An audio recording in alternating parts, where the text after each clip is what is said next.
Hello नमस्कार, तुम्हा सर्वांचं माझ्या चॅनलमध्ये खूप खूप मनापासून स्वागत, ज्याचं नाव आहे प्रेम संस्कृती ब्लॉग्स।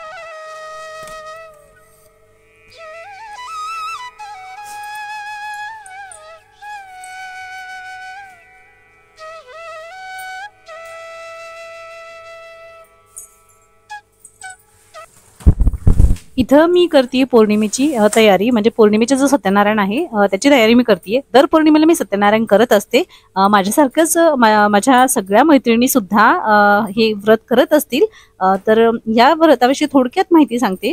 सगळ्यांना माहिती असेल तरी सुद्धा ज्या नवीन माझ्या मैत्रिणी आहेत त्यांच्यासाठी थोडक्यात माहिती सांगते की सत्यनारायणचं व्रत का करावं। तर आपल्याला माता लक्ष्मी प्राप्त व्हावी असं वाटतं, माता लक्ष्मीची कृपा आपल्यावर प्राप्त व्हावी असं सर्वांनाच वाटत असतं।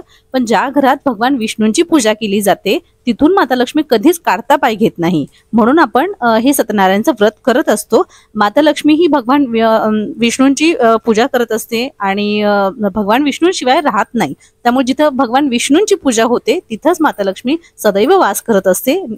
त्यामुळे हे आपल्याला सत्यनारायण व्रत करायचं असतं आणि ते प्रत्येकाने करावं, म्हणजे घरामध्ये ज्या अडचणी आहेत त्या कमी होतात। ज्या आपल्याला पैशांसंबंधी काही अडचणी असतील त्या कमी होतात। धन धान्य ऐश्वर्य ह्या सगळ्या गोष्टींमध्ये वाढ होती, म्हणून आपल्याला हे सत्यनारायण व्रत करायचं असतं, ज्याची कलियुगामध्ये महिमा खूप वर्णिली आहे, याचं खूप महत्व आहे। त्यामुळे हे व्रत करतात आणि करायला खूप साधं सोपं व्रत आहे हे, याच्यामध्ये काही कठीण नाही आणि खूप मोठं असं काही करावं लागत नाही।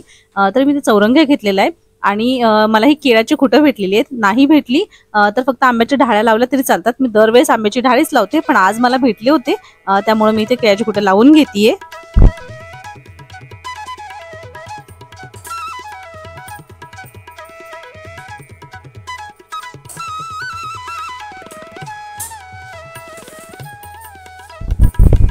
पौर्णिमेच्या दिवशी सकाळीच आपण आपलं जे अंगण आहे त्याच्यामध्ये थोडं अंगणात पाणी टाकतो। त्या पाण्यामध्ये थोडीशी चिमूटभर हळद टाकायची आणि त्याचा सडा आपण अंगणात मारायचा असतो।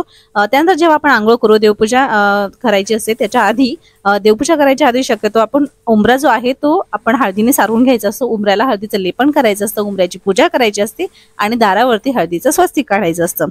त्यानंतर या दिवशी जे श्रीयंत्र आहे त्याची आवर्जून पूजा करतात पौर्णिमेच्या दिवशी। आणि श्रीयंत्र जे आहे ते दूध दही पंचामृतांनी स्वच्छ धुवून घेतात, पाण्याने स्वच्छ अभिषेक घालून घेतात आणि त्याच्यानंतर कुंकुमार्चन करायचं असतं। दर पौर्णिमेला मी सुद्धा कुंकुमार्चन करते। तर कुंकुमार्चन करण्याच्या सुद्धा दोन पद्धती आहेत आणि शक्यतो जी सोपी पद्धत आहे ती आहे नवार्णव मंत्र म्हणता म्हणता कुंकुमार्चन करण्याची। तर मी सुद्धा नवार्णव मंत्र म्हणता म्हणता कुंकुमार्चन करते। कधीतरी दुसरी पद्धत आहे कुबेर मंत्र, लक्ष्मीचा मंत्र आणि विष्णू मंत्र, विष्णू गायत्री मंत्र, हे सगळं म्हणत म्हणत ते पण करते। पण मग शक्यतो मी जे हा नवार्णव मंत्र म्हणता म्हणता जे कुंकुमार्चन करायची पद्धत आहे असेच करते। तर दर पौर्णिमेला ही श्रीयंत्राची पण पूजा होते आणि आपल्या धनधान्याची पूजा होते।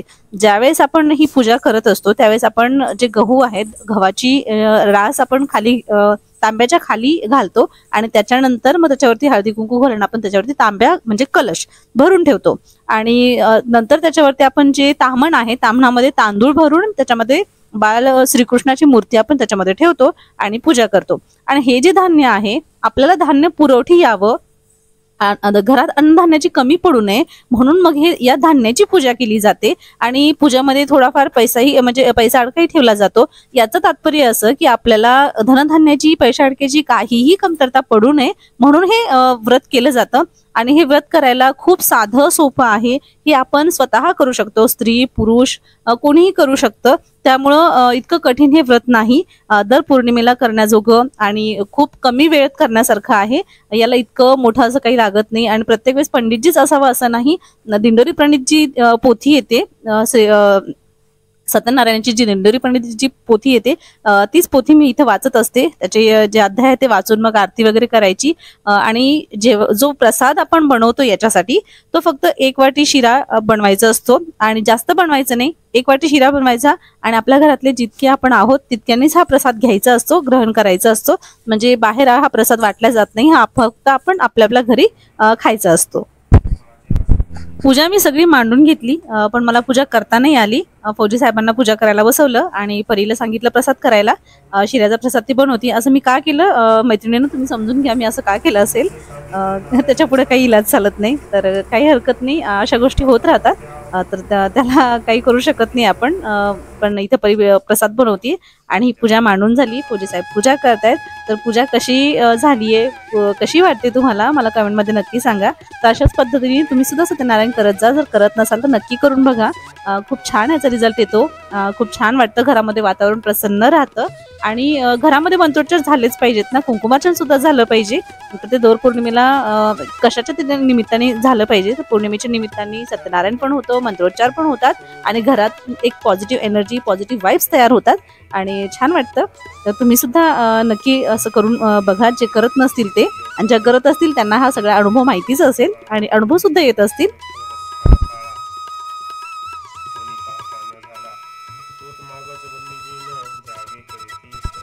दुसऱ्या दिवशी उत्तर पूजा केल्यानंतर हे जे धान्य आहे, जे गहू आणि तांदूळ आहेत, हे आपण जे साठवणीसाठी जे गहू आणि तांदूळ भरलेले असतात, तांदूळ ते साठवणीच्या डब्यात ठेवायचे किंवा कोठीमध्ये हे धान्य मिक्स करायचं असतं. याच्याने आपल्याला बरकत येते, आपल्या घरामध्ये बरकत राहते, धनधान्य कायम राहतं आणि आपल्या घरामध्ये म्हणतात ना, लक्ष्मी कधीच काढता पाय घेत नाही, कारण आपण श्री सत्यनारायणची पूजा केलेली असते.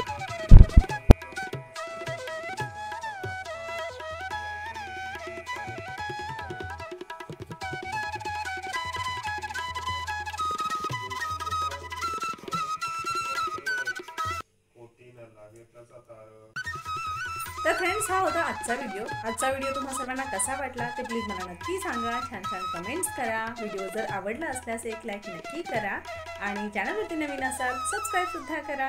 पुन्हा भेटेन उद्याच्या व्हिडिओमध्ये. तोपर्यंत बाय.